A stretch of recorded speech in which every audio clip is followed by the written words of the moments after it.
ایک زمین ایسی جس پر ایک بادشاہ صدیوں تک حکومت کرتا رہا، جو صرف تاج کا نہیں خدا ہونے کا دعویٰ کرتا تھا۔ میں تمہارا سب سے بڑا رب ہوں، جس کے لیے لوگ زمین پر نہیں سجدوں میں چلتے تھے۔ اور پھر ایک ایسی رات آئی جب اس بادشاہ کی نیند ایک خواب نے چھین لی، اور جب موت اس کے سامنے آئی تو وہ پانی کی ایک بوند کا بھی مقابلہ نہ کر سکا۔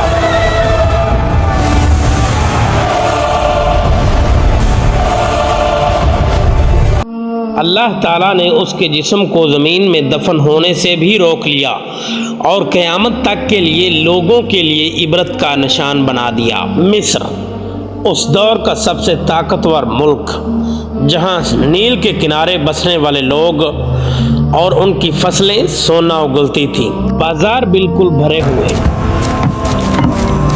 محل پتھر کے نہیں غرور کے بنے ہوئے، اور ان سب کے بیچ صرف ایک شخص، فرعون۔ اس کا حکم صرف قانون نہیں تھا، عقیدہ تھا۔ لوگ صرف اس کی بات نہیں مانتے تھے، اس کی بات پر ایمان رکھتے تھے، اور وہ لوگوں سے کہتا تھا، میں تمہارا سب سے بڑا رب ہوں۔ اور مصر کے لوگ اس کے آگے جھکے رہتے تھے۔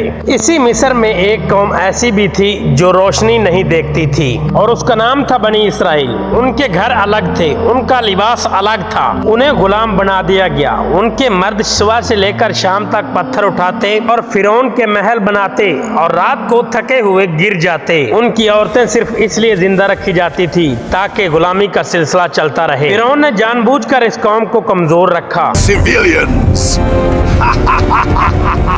کیونکہ جو قوم کمزور ہو وہ کبھی تخت کو نہیں ہلا سکتی۔ سمجھدار کے لیے اشارہ کافی ہوتا ہے۔ تفسیر ابن کثیر کے مطابق ایک رات فرعون نے خواب دیکھا۔ اس نے دیکھا بیت المقدس کی طرف سے ایک آگ نکلی جو مصر کے تمام گھروں کو جلا رہی تھی، لیکن بنی اسرائیل کے گھر محفوظ تھے۔ فرعون بالکل ڈر گیا اور اپنے بستر سے اٹھ بیٹھا۔ یہ پہلی مرتبہ تھی جب فرعون نے اپنے آپ کو کمزور دیکھا، اور اسی رات نجومی اور علم غیب کا دعویٰ کرنے والے دربار میں بلائے گئے۔ خواب سنایا گیا اور پھر وہ جملہ بولا گیا جو تاریخ بدل دیتا ہے۔ بنی اسرائیل میں ایک لڑکا پیدا ہوگا جو تیری سلطنت کے زوال کا سبب بنے گا۔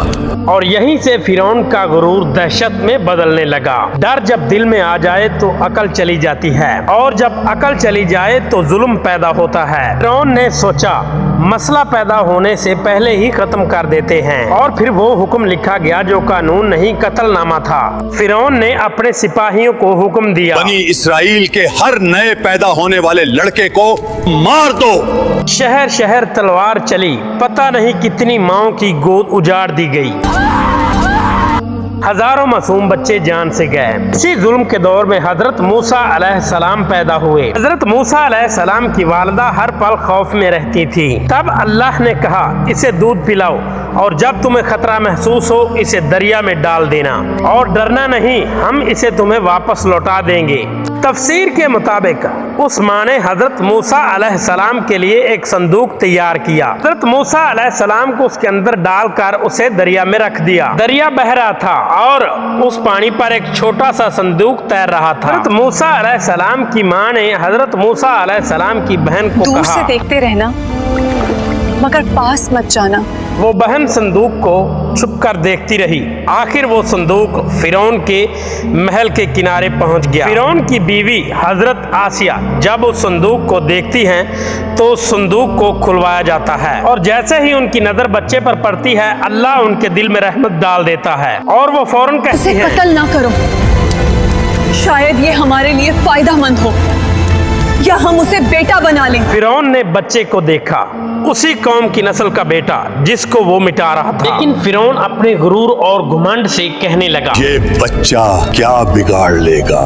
لیکن اللہ تعالیٰ جس کا وہ انکار کر رہا تھا، اور یہیں سے اللہ نے فرعون کے وقت کا زوال شروع کر دیا۔ حضرت موسیٰ علیہ السلام کسی اور عورت کا دودھ قبول نہیں کر رہے تھے۔ محل کے لوگ پریشان ہو جاتے ہیں، اور تب وہ بہن آگے بڑھتی ہے اور حضرت آسیہ سے کہتی ہے، میں آپ کو ایک ایسی عورت کا بتاتی ہوں جو اس بچے کی پرورش اچھی طرح کر سکے۔ اور یوں جس ماں نے اپنے بچے کو دریا میں ڈالا تھا، اللہ تعالیٰ نے اسے محل کی عزت کے ساتھ واپس لوٹا دیا۔ تو تمام پیار دوستوں، اگلے پارٹ کے لیے ویڈیو کو لائک اور چینل کو سبسکرائب کر لو تاکہ اگلا پارٹ آپ کے پاس آسانی سے پہنچ سکے۔ اللہ حافظ، السلام علیکم۔